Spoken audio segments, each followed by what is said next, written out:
हर एक इंसान, हर एक मसीह इस बात को जानता है कि प्रभु यीशु मसीह का आना निकट है। निकट है। हालेलुया।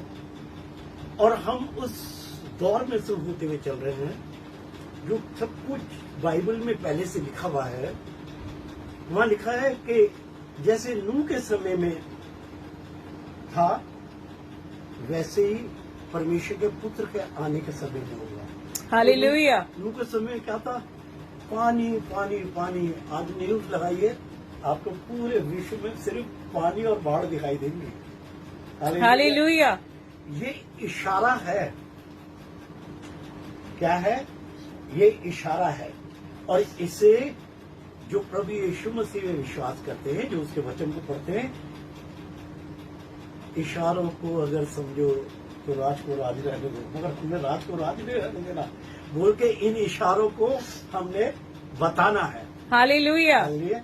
हमने इसको बताना है कि देखो प्रभु का आना नजदीक है। हम निकालेंगे लूका की पुस्तक में से 21। और सूरज, एक मिनट में भी। और सूरज और सूरज और चांद और चांद और तारों में और तारों में चिन्ह दिखाई देंगे, चिन्ह दिखाई देंगे। और पृथ्वी पर और पृथ्वी पर देश देश के लोगों को देश देश के लोगों को संकट होगा, संकट होगा, क्योंकि वे समुद्र कि वो समुद्र के गरजने और लहरों के कोलाहल से घबरा जाएंगे और भय के कारण और संसार पर आने वाली घटनाओं की बाट देखते देखते लोगों के जी में ना रहेगा। हाँ, क्योंकि आकाश की शक्तियाँ हिलाई जाएंगी। तब वे मनुष्य के पुत्र को सामर्थ और बड़ी महिमा के साथ बादल पे आते देखेंगे। आमीन। आइए अपने सर को खुदावन की हुजूरी में झुकाएंगे। धन्यवाद और तारीफ करते हैं खुदावन आपके इस मीठे और जलाली वचन के लिए प्रभु जी, जो हमें सामर्थ देता है प्रभु जी। और तेरा वचन बताता है प्रभु जी कि मनुष्य केवल रोटी से जिंदा नहीं रहता, वरन एक उस वचन से जो खुदा के मुंह से निकलता है, परमेश्वर के मुख से निकलता है।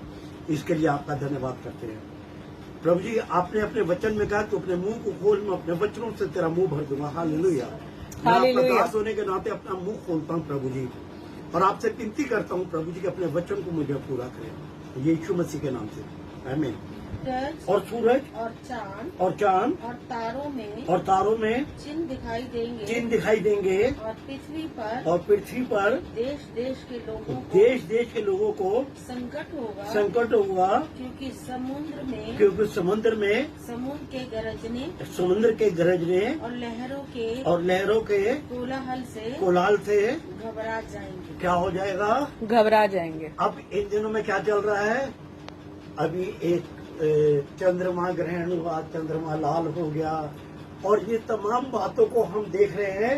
और हर जगह क्या है, समुद्र जो है वो पूरी तरह लोगों के ऊपर ऐसा आ रहा है, विदेशों में और सारी जगह में, क्योंकि प्रभु यीशु मसीह किसी एक देश, एक मुल्क, एक भाषा, एक राज्य का प्रभु नहीं है।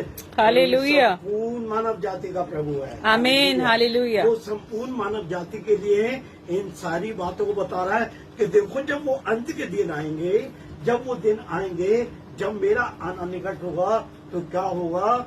इस तरीके से बात होगी, और क्या होगा कि तुम एक चिन्ह देखोगे। ये सारे चिन्ह दिखाई दे रहे हैं। हालेलुया। और हम क्या देख रहे हैं कि सिर्फ पानी ही पानी चारों तरफ है। आज से पहले आप लोग भी बड़े हो रहे हैं, आप लोगों ने कभी इतनी बार बादल नहीं फटे हमारे देश में। अभी हफ्ते में 2-2, 3-3 बार फटे हैं, और क्या हुआ? सब कुछ सत्यानाश हो गया, सब कुछ बेकार हो गया है। लोगों की जिंदगी की मेहनत वहां क्या हुआ? मिट्टी हो गई, और लोग क्या है? घबराए हुए और एकदम परेशान लोग हो गए कि ये हो क्या गया है। इसलिए मेरे बहनों भाइयों, देखना, ये सारी चीजों को देखना। परमेश्वर के वचन में जो जो बातें लिखी है उसको हमें वॉच करना बड़ा जरूरी है कि जब अगर ऐसा हो रहा है तो वहां वचन में मैंने आपको बताया कि एक जगह लिखा हुआ है कि जैसे नूह का समय था वैसे ही परमेश्वर के पुत्र के आने का समय होगा। तो नूह के समय में क्या था कि तमाम पानी पानी पानी पानी पानी था और सब कुछ जो था वो पानी से बर्बाद हो गया था। हालेलुया। मगर जिन्होंने परमेश्वर को ग्रहण करा था, जिन्होंने परमेश्वर की वाणी को सुना था, जिन्होंने इस बात पे विश्वास करा था, वो क्या हुआ, वो उस जहाज में बैठे और समुद्र उसके अंदर पानी के अंदर उस जल प्रलय में वो पूरा परिवार बचाया गया। क्योंकि परमेश्वर आज भी परमेश्वर कहता है कि आए मेरे बेटे और बेटियों मेरे पास आओ, मैं तुम्हें आराम दूंगा। और कोई है ही नहीं, वचन बता रहा और कोई नहीं है। हालेलुया। कहीं पर ये चिन्ह और चमत्कार की बात नहीं हो रही है। ये चिन्ह की बात जो दिखा रहे हैं परमेश्वर, ये इसलिए दिखा रहे हैं कि देखो ऐसा होगा। जी हाँ।